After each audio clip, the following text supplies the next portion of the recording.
It had been one of those long days, the kind where you finally get a moment of peace, only to be reminded that life doesn't slow down. I had just left the hospital after another full day in the OR, the adrenaline still high from a successful surgery. The night air was crisp, and I was looking forward to getting home, getting some rest. I was driving my car, a sleek black luxury sedan I'd worked hard for. It wasn't just a car to me, it was a symbol of everything I'd achieved, despite the odds. I'd earned it, every step of the way. As I cruised down the empty stretch of road, I saw the flashing blue lights in my rearview mirror. My heart sank. I didn't even need to hear the siren to know why I was being pulled over. The color of my skin, the car I drove. It all added up in the cop's mind. I slowed down and pulled to the side of the road. I rolled down the window, my hands instinctively on the steering wheel. I could feel my pulse quicken, my thoughts racing. It wasn't my first time being stopped by a cop, but every time it felt the same. Tense, unfair, suffocating. The officer approached my window, his stance rigid. His eyes scanned me, then flicked to the car. More judgment in those brief glances than I cared to acknowledge. "Evening," he said, his voice flat. "Do you know why I pulled you over?" I took a breath, forcing myself to stay calm. "No, officer. I'm not sure why." He didn't answer right away. Instead, he stared at me a little longer, as if trying to figure out what kind of person he had stopped. His eyes dropped to the car again, and I could almost hear the wheels turning in his head. "License and registration," he said, his voice more demanding now. I didn't hesitate. I reached for my wallet and handed over my information. As he took it, I saw the slightest flicker of doubt in his eyes, but he quickly masked it with a frown. "You in a hurry?" he asked, his tone still sharp. "No, sir," I answered. "Just heading home from work." He didn't say anything, but his eyes lingered on me, trying to figure me out. I could feel the weight of the moment. The assumption was clear. I was a black man in a luxury car, so in his mind, I didn't belong here. The longer he stood there, the more uncomfortable it got. It felt like ages before the officer returned. The silence in my car was deafening, and my thoughts swirled.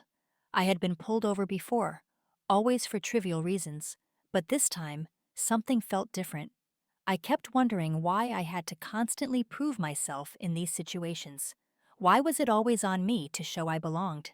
I looked at my hands on the wheel, the steady rise and fall of my chest as I tried to keep my emotions in check. I wasn't just a black man in a fancy car. I was a surgeon. I had spent years earning my place, making a difference, saving lives. But none of that seemed to matter when I was stopped by people who saw me as a threat before they saw the person I truly was.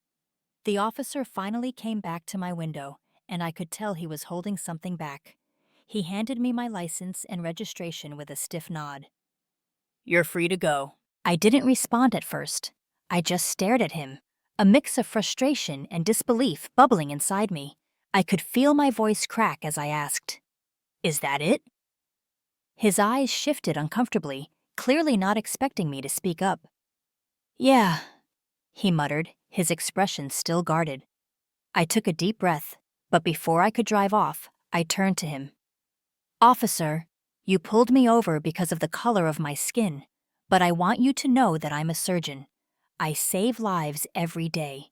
This car, I earned it. I didn't steal it. I didn't do anything wrong."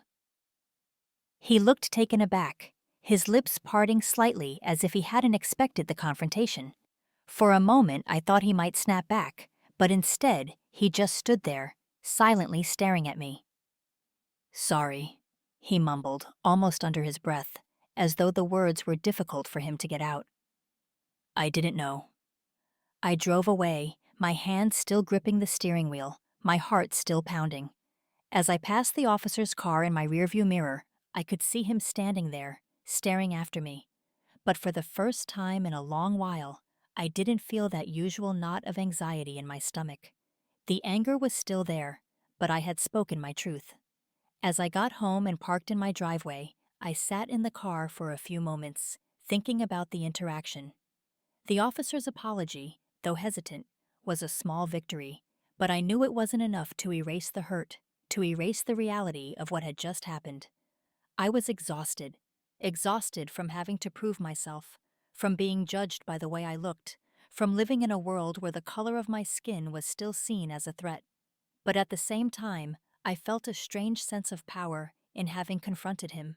I had shown him who I was, and that, in itself, felt like a small act of resistance. As I stepped through the door of my house, the familiar scent of home wrapped around me.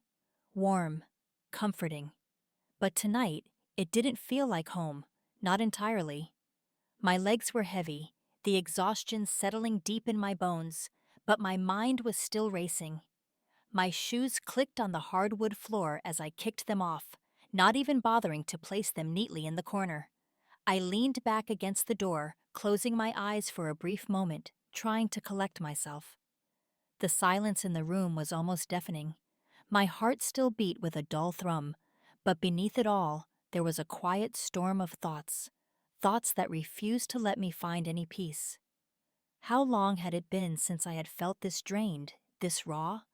I couldn't even remember the last time a simple moment had shaken me to my core like this. I thought about the morning, about the young man I had met in the hospital.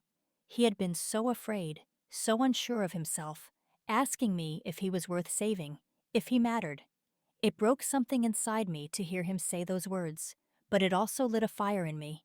I had reassured him, done my best to make him understand that he wasn't alone, that his life had meaning, even when he didn't feel it.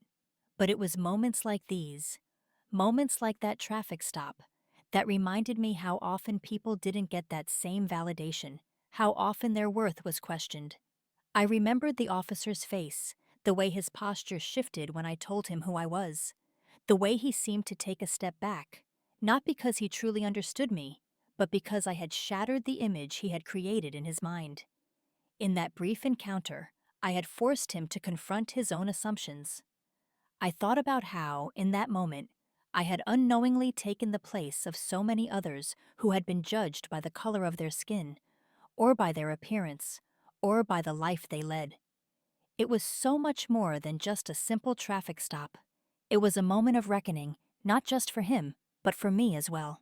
I was more than the car I drove or the skin I wore. I had worked my entire life to prove that. But here I was, still fighting that battle, still feeling the sting of being seen as less, even for just a few moments. And yet, when I told him who I was, when I let him know the truth, it felt like I was finally standing up for every person who had ever been disregarded. It was a small victory, but one that meant everything. I let my eyes flutter open, taking in the stillness of the living room around me. The shadows of the evening stretched long across the walls, but it felt peaceful in here, despite the whirlwind of emotions that continued to stir within me. The world outside had its judgments, its expectations, but here, in this space, I could be myself, unfiltered, unbroken. I allowed myself to sink into the moment.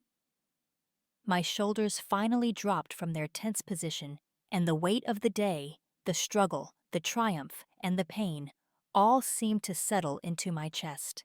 It was too much, and yet, in that quiet moment, it was exactly what I needed. I had fought a battle that wasn't mine to fight, and yet I had fought it with everything I had, because it mattered, not just for me, but for everyone who had been pushed aside, ignored, or underestimated. Tomorrow would come. The world would continue to move forward with its own rhythm, its own judgments, its own struggles. I'd return to work, back to the operating room, where my focus would once again be on saving lives, on being a surgeon, on being someone who mattered in the ways that I could control. But tonight, I let myself breathe. Tonight, I knew that no matter how the world tried to define me, I would not be silenced. I would keep showing up. Because I mattered. Because we all mattered. And tomorrow, I would keep proving it. But for now, I could rest.